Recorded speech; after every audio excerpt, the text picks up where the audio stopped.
Yeah, we'll deal with your question later. We'll just get Mr. Maglio hooked up here and ready to go for this interview. Great. Well, thank you for coming, Mr. Maglio.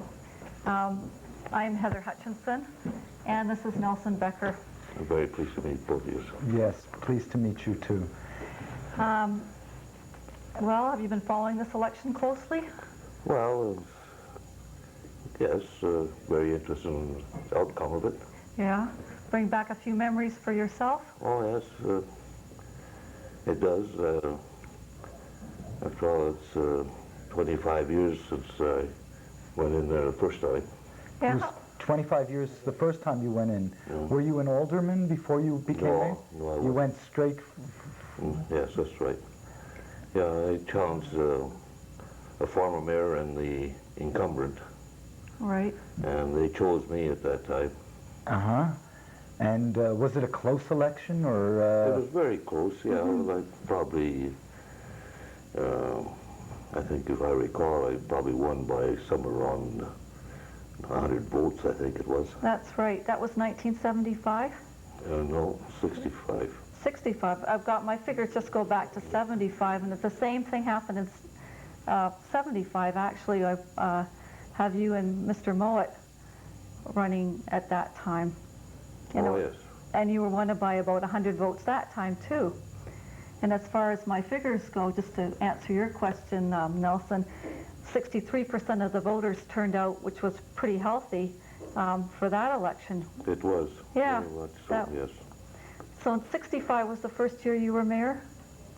Yeah, well, I took office in 66, actually. In 66. At that time, they had the elections in December, and you take office in the first Monday of January. Right, yeah. I think it's quite a service, you know, quite an honor to be able to serve your community as mayor or as city councilor. Can you remember that when you were motivated to run, was there what was special in yourself at that time that motivated you to serve public office like that? Oh, several things, I guess, was things that motivated me. Actually, I was more or less talked into running for mayor. Talked into it, eh? Talked into it, let's say. Oh, yeah. And I thought, well, with no experience on council, I didn't know whether I'd have a chance or not, you know. But I must have had a lot of backing behind me, or a lot of followers that would like to see me in there. And that's how I got in, I guess. I don't know. What slate did you run on? I mean, what were you advocating at the time? Well, just generalities, I guess it was. I think a lot of people were upset with certain things that were going on, and I didn't go in there promising that I'm going to do wonders or anything like that. I went in there with the intentions of finding out how the operation runs and the city runs, and see if we can make any improvements somewhere on the line. And that's all I had in mind that when I ran. There was no real big issues as far as I can recall.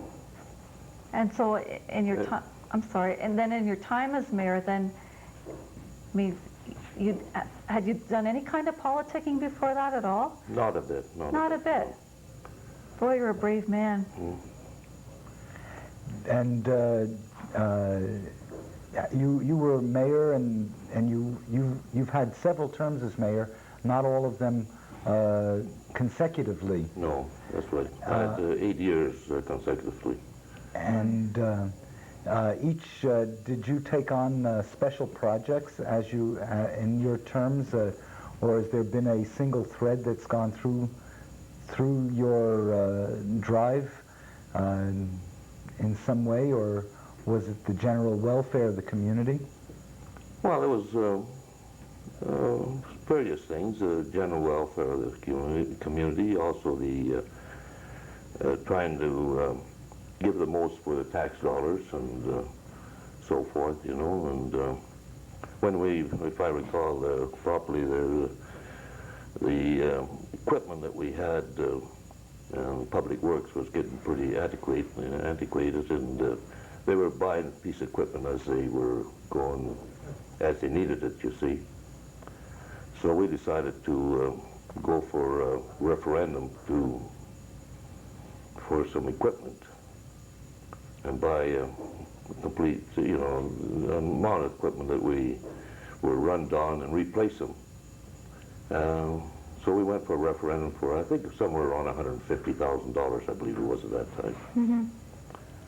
And with the thought in mind that we would put monies aside each year to create a equipment fund. You see, and with that, so we would never have to go back to the people to buy equipment, because I didn't like to have to go to a referendum. We should make it pay as a go basis as it was, and so we were successful in putting this referendum through. We got the equipment we required, and then we put so much money aside each year for replacement, you know. And over the over the 8 years, I think we accumulated quite a sum of money. I think we probably had, I don't remember the figures, but there was well over 500,000, between 500 to, that was in the fund there. Mm-hmm. Yeah, when I left there after 8 years of service. Have a glass of water? Yeah, sure. I'll take this one here. There you go. Thank you. And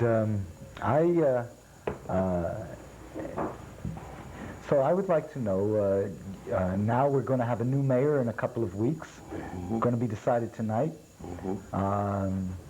This person who's going to be a new mayor has never been mayor before. Do you, whoever wins, do you have some advice for whoever would be mayor in this community? Well, the only advice I can give them is, him or her, is that they have to pretty well find out for themselves, as far as I'm concerned, find out for themselves where the problems rise, if there are any problems, if there's any way that they can better the community, they could bring it up to the council. As you know, the mayor doesn't have the whole say on it. It's the alderman that will decide whatever you undertake. So whatever you do is he would have to, or he or she would have to convince the alderman that this would be good for the city, and if they go through with it, fine. And I think it's a team effort. It's got to be a team effort. You can't leave everything for the mayor. The mayor is more or less try to guide the council on which way to go, whatever he feels is the best way to go.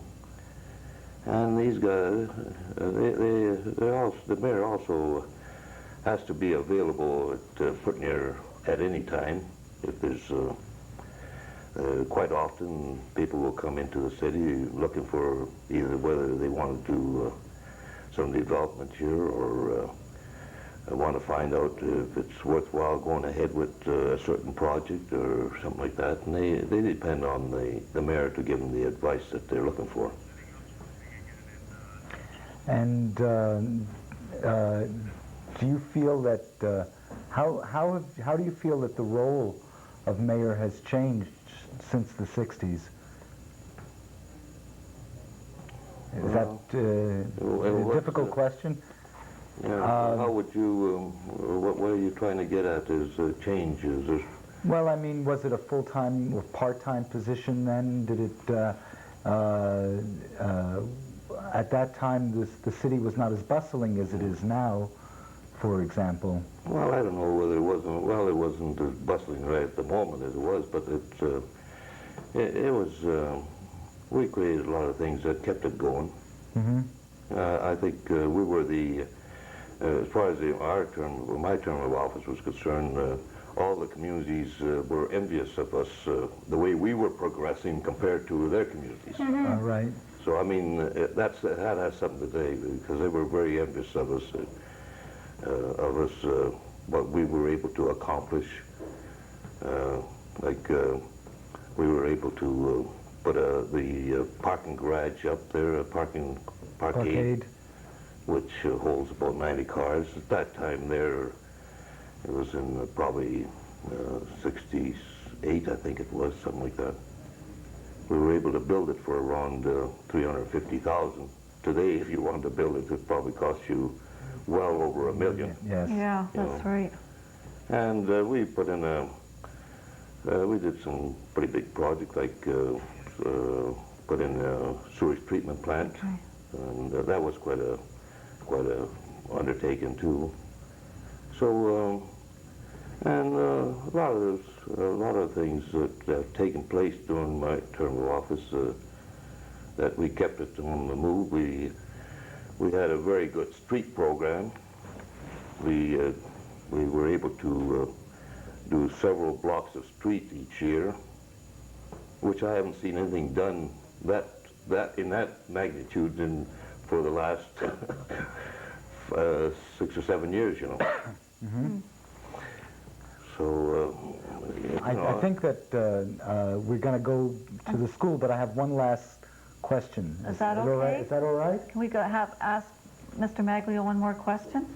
Yeah, okay, fine. All right, it's a little bit of a tricky question. Do you have any more political aspirations yourself sometime in the future? Well, I don't know. I kind of You can avoid that. No. When I retired there, I felt that I should. I've had enough. After all, I'm 37 now. You know, Yes, you. spelled backwards. You know, and Great. and I've still got a lot of spunk in me. But Yeah, in fact, I was asked to run this election too. Oh, I you was were? asked by many people asked me to. Yes. But I felt that I did my duty for the city, and it's time somebody else took over. Right. Well, That's great. Thank you very much. Thank you Yeah. for coming and talking to us. It's been a pleasure. Yeah, have a good evening. Here, I'll just unhook you here. So you Did you want me to take this with me? No, I don't. No, I'm going to clip you. It's like a little, there we go. All right, thank you very much. Okay. Okay. You're welcome. Now we're going to go to Central School. Hi, Marianne. Hi, Marianne. Can you hear me? I'll just say Nelson and Heather. Okay. Hi, Marianne. Can you hear me? Yeah, I have to turn it off because we get feedback. Thanks, Nelson. Thanks, Heather. Okay. Gary's going to pan the Central School Gymnasium in a moment. You'll be able to see that everyone's anxiously waiting for for Janet Postlethwaite to open the ballot boxes. The scrutineers and candidates people are lining the wall. They're just finishing telling all of the unused ballots at each of the tables, and it looks like in about 5 minutes they'll start doing some actual counting. Until then, we're all just waiting here. Okay, Marianne. Back to you. Okay, thanks very much, Marianne. Marianne, one question? Yeah. No? Have we lost them? I think so.